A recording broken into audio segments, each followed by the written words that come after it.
Hello, everybody, and welcome to yet another very special episode of Eat the Buckle as we have a second moonlit walk around the lake. And this week it's me and Aaron here. Aaron, thank you for inviting me to this lovely, lovely lake walk on this gorgeous evening. Well, Springtime still, I believe. it's still springtime. It's not a summer moonlit walk around the lakeside yet, but it was nice to see everyone in person last week. Yes, Unfortunately, when we went to record today, Josh is missing. And so the last time I saw him was out here at the lake. So I that's figured, right, because you have a special lakeside studio that you built just for the three of us to get together and record in on those rare sure, occasions. sure. And last So week I couldn't make it because I was prepping and packing to get down to you guys. And this week we're sitting here in the boat and we have no idea where Josh is in this lovely studio space. Yep. So we decided, you know, why not go around another walk Yep, and trace his steps? we've got our And portable microphones with us and we're taking the same route you guys went on, seeing if that's right. maybe you got lost somewhere. We're retracing the steps. And the reaction from last episode was, why the hell didn't you guys talk about Sleepaway Camp? So Yes, I figured while we're out here looking for Josh, ipso facto, we can just talk about Sleepaway Camp. sure. That'll give us something to chat about to pass the time while we Not to try to find our missing chum. not to put words in your mouth, but is this a movie that you watch religiously every year Every year. This was, around this time? Correct. yeah, so you guys had mentioned the Burbs, obviously. That's a big one for all of us. Mm-hmm. And Erica, my wife, and I, every Memorial Day, Memorial Day weekend, we'll of course watch the Burbs, and then we'll try to throw in Wet Hot American Summer and Sleepaway Camp is our big three. And I know Sleepaway Camp is precious to all of us, and it kind of blew my mind that that did not get an honorable mention at the very least with you two. But we're here to rectify that because I think that was a very formidable horror film in our lives. Yeah, I mean, before we really get into talking about Sleepaway Camp, I feel like the first time that we saw this was in college for sure. And I had to look it up. The first DVD release was 2000, so I was like, "Yep, that Hmm. tracks." But um, Sleepaway Camp, for whatever reason, on my end, I'll do the witness stand for Josh and I for last week. I feel like You are on trial, by the way. I know. I got a lot of comments. What the hell about Sleepaway Camp? Uh-huh. But anyway, after the first one, I think I have seen Sleepaway Camp 2 once, and I've Hmm. never seen any outside of those two that I can remember. Maybe the third one once, but again, I don't remember it. The only thing I can remember was that Bruce Springsteen's sister Yeah. Yeah. is Angela. Yeah. Um, but Um, outside of that, it's not. It doesn't leave the impression that Sleepaway Camp does. For obvious reasons, if you've seen the movie, and if you haven't, we'll get to it as we walk around the lake tonight. But well, that's yeah, what I was gonna say as we have this just casual discussion of the movie, how spoiler heavy do we want to get, between two men who have seen it at well, least times. yeah, that's why on these kind of like informal, I feel like we have to specify, hey, there's going to be spoilers. So if YouTube or your podcast host of choice is just throwing this into your ears and you haven't seen the movie, um, first, what's wrong with you? Yes. Secondly, just hit pause and then come back. But yeah, there's going to Yeah. be spoilers throughout because there can't be. Um, and unlike how some terrible movies have spoiled real good movies for Josh that he's never seen on this Uh-huh. podcast. I feel like this is one of the true horror, oh my gods, endings that you Yeah. don't want spoiled. And this could maybe segue into a branch of a conversation, but I was going to say this is up there with like the Sixth Sense type spoiler where you do not want to know anything about it going if watching this movie because otherwise you're just watching a really bad 80s slasher that you may not make it through Yeah, depending on your tastes, but um, just know that when you get to that last 5 minutes of this movie, it will have made everything worthwhile. So if you're at all interested in that, do not listen to this. Do not be until spoiled yeah, until you've seen it. yeah. And It then, it's very. I hate to use the term Hitchcockian, one because it's so played out, and two because Mhm. most kids these days don't even know who the hell Alfred Hitchcock is. But Right. um, it is one of those movies like we'll say Psycho or like you said Sixth Sense that you just go, oh my god, I can't believe I just saw that. Yeah. And obviously, if you're listening to our podcast, you're probably a fan of schlocky movies. And to be fair, I mean the acting is it's not a bad movie. I would argue, like I do every week usually, this is a movie that's not worth our time on the podcast because it's so good. Um, but it comes off as very sincere. Like Hmm. obviously the cinematography and the acting is not Oscar worthy, but it's one of those movies that you watch it and you can go, wow, like they kind of actually made a little gem in the rough with the whole fact that it's an '80s slasher movie with Hmm. barely any nudity, uh, and they use actual kids, which is why there's not no more nudity than what there actually is in the movie. Uh-huh. Uh, that and there's some things that are portrayed in this that for 1982 I sitting here in 2025 feel like I'm amazed they did that early in a Yeah. schlocky horror movie. Well, let's, as we sit here, whatever timestamp this is, I don't know, but let's go ahead and say, as of now, there's going to be spoilers. So, because I'm going to get to your point, and that will be spoiler territory. Sure, have at it. So, okay. So, my question is, were it not for, because yes, obviously I love this movie, but thinking back on it, were it not for this insane gender bending ending, the gender bending ending, Mm-hmm.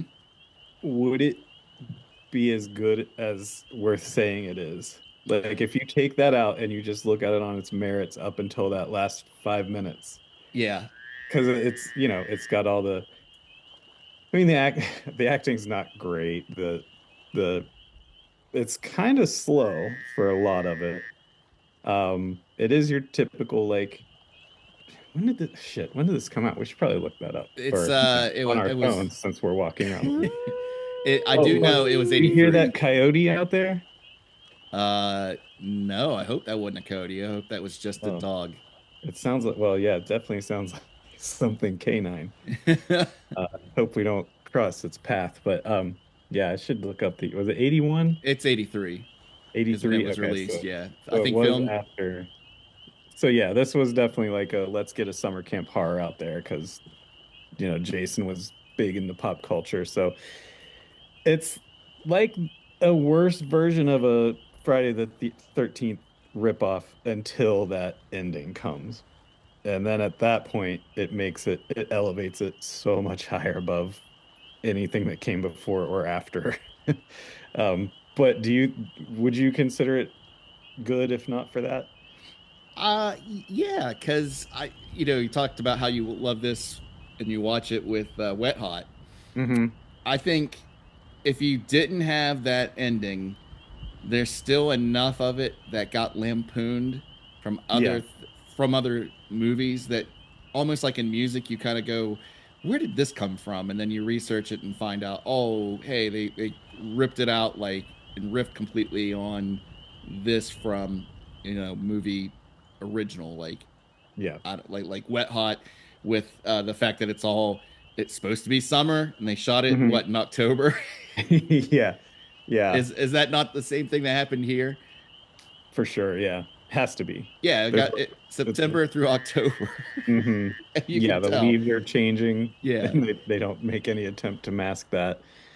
Uh, But yeah, like outside of that ending, there's enough at least to be as memorable to me personally as Madman.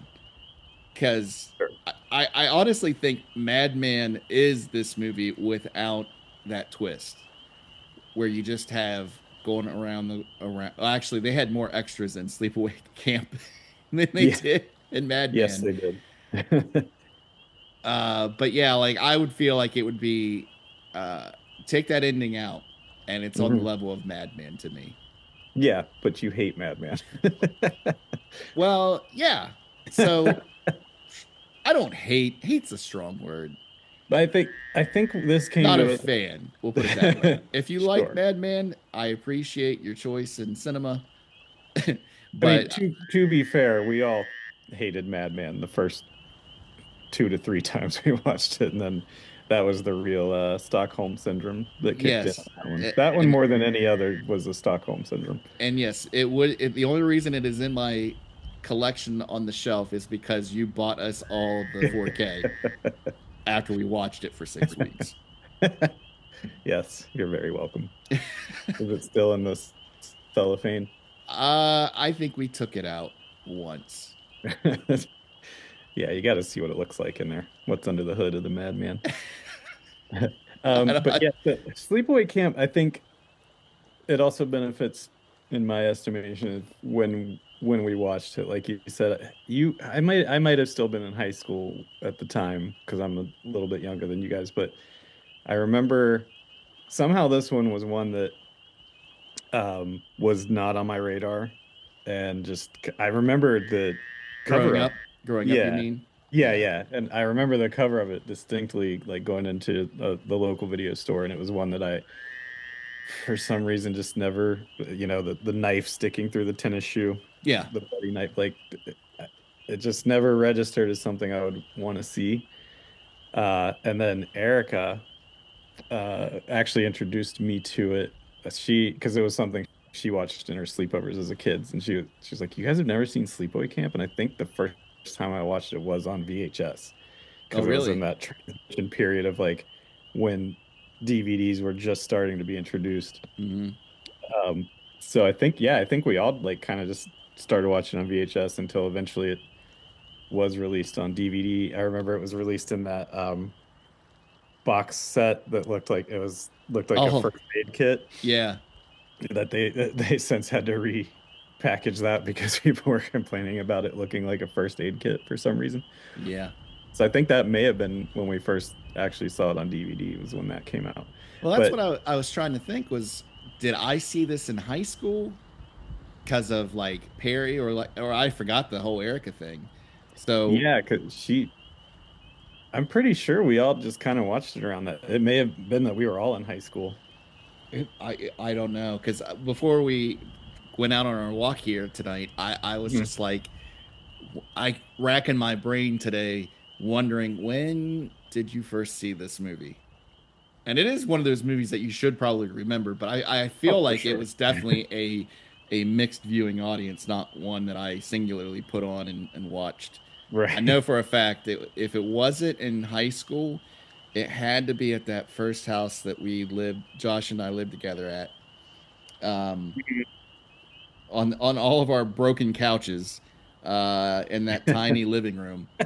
It may have been around that same time. And Because that would have been when the DVD came out, was yep. when we were there.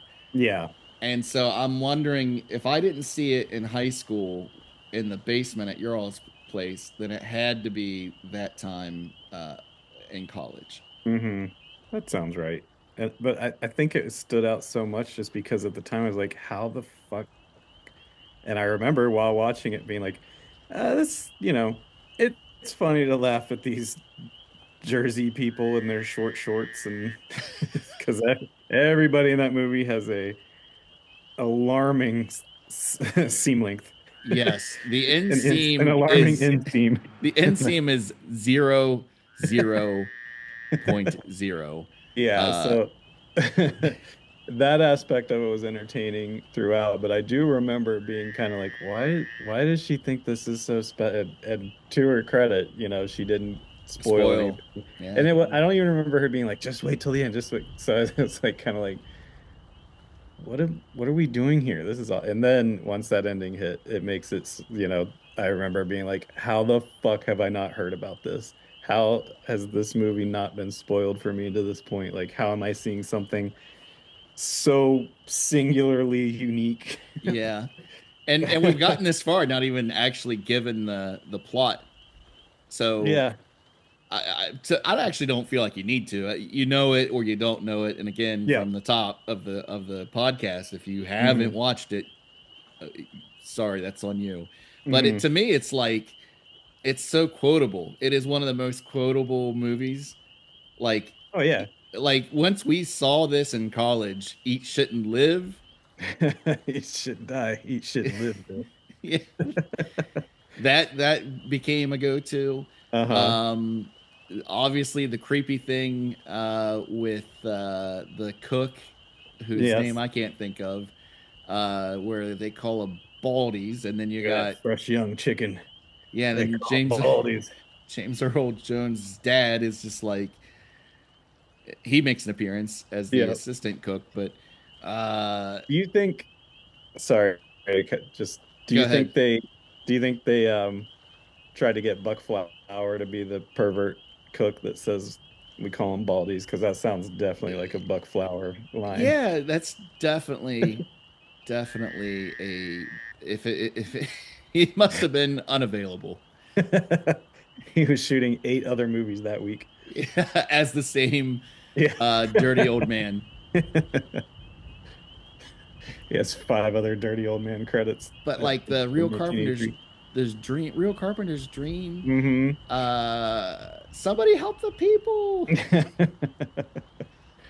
Yeah, it's a magical movie that Yeah, I um think that's one of those things where, and again, we haven't got into it in the main podcast. Like this last movie that we're getting ready to review, um, I just feel so much try so hard to capture the feel and the mhm. essence, and it's like magic. So I guess spoilers if you haven't seen Sinners 2, where it's like that whole gist about there being like a vibe to music or art in general. Yeah. Like I don't think they went out of their way. They were like, let's just make a cheap slasher movie with a bunch of kids and make a Yeah. million dollars. That's what they were trying to do, but they fell in backwards to this magical script, movie, performance, a whole 9 yards. That everybody tries to do that, and either you go out of your way like a Sharknado, and you're dumb about it, and you know Hmm. it's schlock, and it doesn't have that quality whatsoever, or it's just like torture porn that you think someone's gonna find cute. I don't Hmm. know. So Yeah. I get to a point where it's just like I think the reason why we go back so much to the 70s and 80s, and it's kind of getting to early 90s now, of going back and trying to find diamonds in the rough, is because you just can't get that with digital effects like the after effects that we always laugh about and are Yeah. going to in our next review about blood splatter and all that stuff. Like this was less than a month of people just trying to make the cheapest, best movie they could. Hmm. And enthusiastically, I love that movie. I love that feel. Yeah. It is schlocky, yes, but it's one of those movies that has a heart to it at its core that Yeah. you can just, like we do, watch year in and year out and quote the hell out of it. Hmm. And again, I haven't seen all of the sequels. I feel like maybe one of the Springsteen movies is good, like kind of like this, but you just keep wanting Felissa Rose to be Angela. Yeah, as Oh, far as the that's a joke too, listener. Angela. Angela. Hey, Angela. Why does Angela get to play with the boys? We to to touch on the second and third one. Actually, there's a fourth one that came out like I want to say 2005. That Okay. so there's technically three sequels. Two and three came out pretty soon after the first one. I don't dislike them. They're, that's right up my alley. I'm a sucker for that crap. And I find something to enjoy about both of them. I feel like two's better than three. And then the remake. So not the remake, the fourth one. What? Oh, God, let me grab my phone here since we Mhm. are walking around the lake. And do you have it pulled up on your phone? Sleep. Uh, Let me see. I have yeah. Two was So 88, three was 89. Imagine that. Just trying to strike while the iron was yeah, hot. Then you had Return in '08 and Sleepaway Camp 4 in 2012. yeah. So Robert Hiltzik wrote and directed the first one, Yeah, for sure. and then was hands off. I think he gets writing credit just for, For the coming other two, up with the yeah. characters. But so he was hands off, and I think there was a lot of animosity from him because he wasn't uh, asked to have anything to do with the other one. So the fourth one is him coming back. The fourth one is written and directed by him. So, and it actually has kind of more of a feel of the first one than the second two do. If I remember correctly, it's been a while since I've seen it, but it's a little like nastier, like just has a mean spirited quality to it, which Okay. I think might be him just being like a big fuck you coming out in the writing. But it's worth it. The main character I remember being really, really, really annoying, so that might turn some people off. But it was enjoyable. And if you're hankering for some more Sleepaway Camp, it's worth checking out. That's the Um, Return to Sleepaway Camp. yeah, The Return to Sleepaway Camp. When did Okay. that one come out? That That was was it completed 2000, in '03 and then released in '08. 5 years on the shelf. They tried to Silent do that. quality. They tried to do the Madman marinade, I guess. Yeah, a real sign of quality there. Um, But you kind of touched on it that a lot of the magic of this movie may have been unintentional. And I think this is in one of my solo things I talked about how I wanted to watch more queer horror. And this I keep seeing on lists as being considered queer horror, which makes sense with the ending, but Well, and just the it's two dads at the beginning. the Well, two dad and his dads. friend. Yeah, and people are kind of using this as like a to champion the movement of queer horror, and I don't think any of that was intentional at all. Like I don't think it was made to be like a statement. I think it was just, part of the plot, and now that that's finding its footing. But I don't think I don't think Robert Hilsnick. Sick set Yeah, out. I think again, it's horror in the early '80s, so you can be subversive as much as you want because it's Yeah. not like a big studio was writing off on everything. Hmm.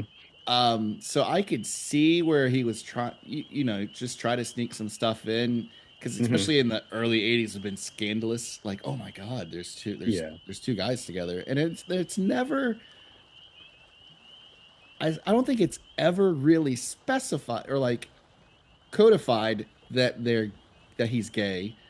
It's just the fact that he's. And I remember the first time watching, I was like, all right, so is the insane woman the wife? Aunt Martha. But it's Aunt Martha, yeah. Yeah. From watching it multiple times since then, I Yeah. understand, but it was always one of those things. Like the first time you're watching it, you're like, all right, so is she lost her mind because her husband died? Which it's not; it's her brother. Right. But it's just like that first time you're watching, you keep thinking, running it, try like, what's the plot? What is the through here? Because like you said earlier, it's just a kind of generic movie Yeah. the entire running time, that you have obviously ample time to sit there and go, why was that lady so weird? Why, what is going to be the thing about this movie? And yeah, I don't even think it's definitely, to me, not anti-trans or anything like that, but I guess it for sure falls into that. If And we're not the people to really speak on this, but I could see if you were trans and you're having to watch out everything that you do or how you're perceived in the world, especially now, Hmm. currently, let alone in 83, that you would see this movie possibly and just be like, oh great, it's another anti-me movie. Yeah. So not to say that's not valid, obviously it is. But I never remember watching this and being like, huh, trans people gonna kill everybody. And Yeah. I think it's even forced. It's kind of like a forced upon Stockholm syndrome, to that you read about this every once in a while, like that the parents just decided for whatever reason you're going to be a boy or you're going to be a Right. girl. And Yeah. I took it more as like the horror of this mentally insane person that forced this upon a child. Like that's the true horror, I guess, which again, you'd make an A24 movie out of that now in this day and Oh my age. God. Could you imagine? I'm sure there's been five of them and I've never Yeah. seen them, but to be critical about a movie in the early 80s, even showing Hmm. a positive gay couple for 40 seconds before they're Right. violently murdered by a horned up teenager with a speedboat. Um, yeah, I think there's something to be said about that, but Yeah. I think in general the big twist is just the you finally, it's kind of like you said, Sixth Sense or anything else. Once you see that, you Hmm. go back and have a chance to review like the rest of the movie in that lens. Hmm. And again, I don't know why you would be like, take your takeaway from that is don't trust uh gay people or don't trust transgendered people. But I'm saying this as a cis male. Why would you do that? I'm sure somebody did, Sure. or found it hilarious that the gay guys got murdered by the speedboat. But Well, I've seen a lot from the other side of the coin of, people saying like good for, like this is the revenge of the trans people, that have been shunned by society and bullied at camp and whatnot, and like yeah, good for her kind of thing. yeah, So like it is very much a conversation that could be had of like I could also see what you were saying where people are like, oh, they're portraying a trans person as a murderer. Of course they are, because that's yeah, what society thinks of them. So, yeah, there's definitely the conversation on both sides. But I remember, oh my God, I saw the first handful of times I saw this movie. I didn't know what the fuck had happened. Like, yeah, between the flashbacks of the gay couple and the two kids on the bed, like pointing at each other, yeah. and it's not clear. It leaves a lot of stuff very vague. It But turns a little art house when they have the yeah, flashback.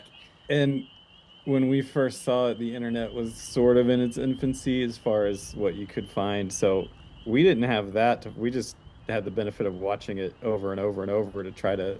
But could you imagine watching this in the 80s where you didn't have something readily available to watch it whenever you wanted to, Yeah, or internet at your disposal, and you just saw you'd this and wear you're the like, tape what the out. fuck? Yeah. You'd wear the tape What out for the was that? last 5 minutes of the movie. Yeah, Yeah, and I wonder if that's why it didn't have as big of a following because people just didn't fucking get it and were like, "Well, I'm never watching that again." But with the benefit of having that kind of rewatchability and what the fuck happened, I need to see that again so I can dissect it scene by scene, which we have done. yeah. So, like we could be scholars on this just like we are Madman. But by the way, I have not seen Josh anywhere. I we Looking. just well, it's just follow these foots. We're Yeah. basically not. I've seen muddy footprints, but I just Hmm. from being with them, I'm just following the same path that we took last time. Yeah. Well. I hope we find him. Well, I have a feeling pretty soon we're gonna find them, but Yeah, I think maybe in the next 7 minutes or so we might yeah, or have an less. idea of where he might be. Or less. But yeah, like I do feel kind of bad that neither of us mentioned this because it is a movie that we um watch every summer. Hmm. Because I hate to wait for October, even though it was you could definitely tell it's an October movie. Sure. Yeah. Because it's I'd rather watch it when it's 90 some degrees out and Hmm. just put it on and enjoy all the lights. Um, Uh, enjoy the shockingly tall stock pot that looks like it's straight out of Looney Tunes that the guy yeah. falls in. It's 4 feet tall. It has to be. Just putting gallons of salt into it and corn. Oh my god, so much salt. But yeah, I mean the deaths are good. I'd The say the makeup is good. Like the makeup is good. The kills are good. Once it's all told, the story is great. the only thing Um, I can think of that's goofy is it Judy that dies in the shower? No, she's the one that gets the curling iron up the hoo ha. Meg dies with the shower, Yeah, getting stabbed in the back. Meg dies through the wall though, right? I can't I tell don't if think it it's either looks. the wall or a shower curtain, I think. I to me, I'm always like, all It right, does look so like drywall. yeah, so I'm always like Angela is a Terminator because she manages to blast through. Now, of course, it's an old shed in a summer camp, Hmm. but still, I'm like she manages to plow through the wall exterior wall is what it looks like Yeah. from my memory. Now, of course, we're gonna watch it next week and Hmm. go, oh wait, nope, it was the shower curtain. But Yeah. there's something about that one kill to me that I always think is hilarious and think that she's part Terminator. It goes straight through a wall, possibly into her spine. And like Yeah, one stab. But I think maybe the most memorable kill, and if I were making, if we ever do this again, if we don't find Josh and we have to walk around the lake again, it would be fun to do like a top 10 or top five like kills in horror movies because I would put the curling iron that as one of them dies while yep. by getting strangled with a curling iron being shoved up their vagina. And does even like the Sam Raimi, which Yeah, again that wasn't even a trope at that point, but no. like where it goes up so that you focused in center camera so you know what it Mhm. is and you know where it's going, and then actually does it. Obviously, you Yeah, don't see it, but like no. this movie filmed in 2025 would you would definitely see it, Yeah, and it would be terrible After yeah. Effects. Uh, Ari Aster would show you every bit of that going going up the hoo hoo. But yeah, I mean it's it puts me in a really good mood. It gets me ready for summer. Um and just reminds me of good times. It's a very nostalgic watch for me. And I feel like it's one of those where you pick out stuff in the background. There's so much shit happening in the background with the campers. yeah, And it's funny if you watch it back to back with Wet Hot, we were always like, I wonder if, this yeah. has to be. And I did hear Ken Marino on an interview. I think he was on Comedy Bang Bang or one of those podcasts where he did say that they heavily took inspiration from Wet Hot and watched it a lot while they were writing that movie. So there is a lot of like one-to-ones of like, oh, Yeah. the kids running all with, willy-nilly around and Well, isn't that thing that joke where they just go and they stop and you see yeah. them in the Yeah. background just stop against the wall? That's in Yeah. this movie too, I think. I think so, yeah. But Uh, yeah, just I guess we didn't really fully spoil the ending, so that's kind of good unless you wanted to. There's a no, no, no no. reason to. I mean, we've kind of alluded to it, but we haven't fully, which is good because if someone has Yeah, gotten far, gone this then far. they'll I still just be. know that Angela face is the Yeah, face that everybody makes when they see the movie the first yeah, time, where yeah, you make that face looking around the room like, is that what I think that is? And you go, yeah, and then you as the person that's seen it multiple times just go, yeah. It is so fun to watch this movie with people who haven't seen it, and Yep. it's so rare to get to do that these days because everyone I know has seen it. So I would love to like go back in time and do what Erica did and just introduce this to like a room Without, of 15 people, just yeah. to watch their fucking minds be blown. Next family vacation where we bring my family and Katie's family together to stay at a beach house. Maybe I'll put this one on. Oh yeah. Like I said, it could open that broader conversation and Yeah, bring people together. I doubt it. Oh, hey, we didn't look in the over here. Jared, Where's that? that's the boathouse here Oh, on this side of the lake. Why don't oh why yeah, don't I you didn't go notice. ahead? Why don't you just go ahead Hmm. and just go around that boathouse, and I'll Okay. catch up with you because my phone's dying. I gotta find a skipping stone or something. Oh But God. yeah, why don't you just go All down right. there, I would just have down there just on the heard. right, just down Yeah, there on the right right. over Look, here. yeah, look for him. Down here. I hope there's not a coyote down here. No, no, no, that's just a dog. Just go Okay. around Here I the road. go. I'm going. Josh, you here?